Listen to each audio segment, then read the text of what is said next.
पुढची बातमी, लाडक्या बहिणींना आता वाढीव हप्त्याची प्रतीक्षा असतानाच अनेक ठिकाणी अर्ज नामंजूर होत आहेत। पुणे जिल्ह्यात तब्बल 10,000 अर्ज अपात्र ठरलेत। त्यामुळे राज्यभरात किती लाडक्या बहिणी अपात्र ठरणार याची चर्चा जोरदार रंगतीये। याला नेमकी काय कारण आहेत? लाडकीचे निकष बदललेत का? समजून घ्या।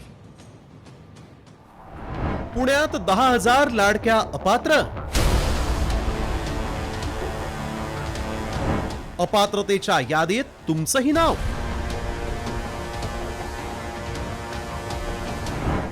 नवे निकष, लाडकीला जाचक।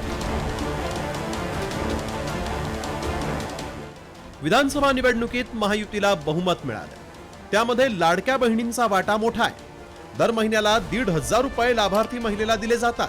आता त्यामध्ये 600 रुपयांची वाढ करण्याचं आश्वासन महायुती सरकारनं निवडणुकीत दिलं होतं।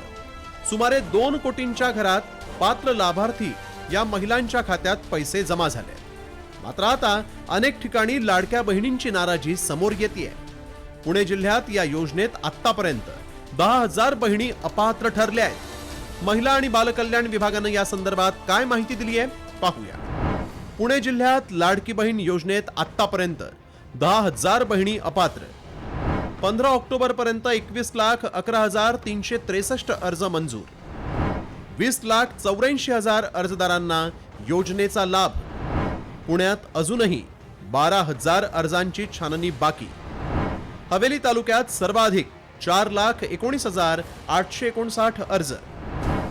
विधानसभा निवडणुकीची आचारसंहिता संपल्यानं लाडकी बहीण योजनेतील प्रलंबित अर्जांची छाननी सुरू करण्यात आली आहे।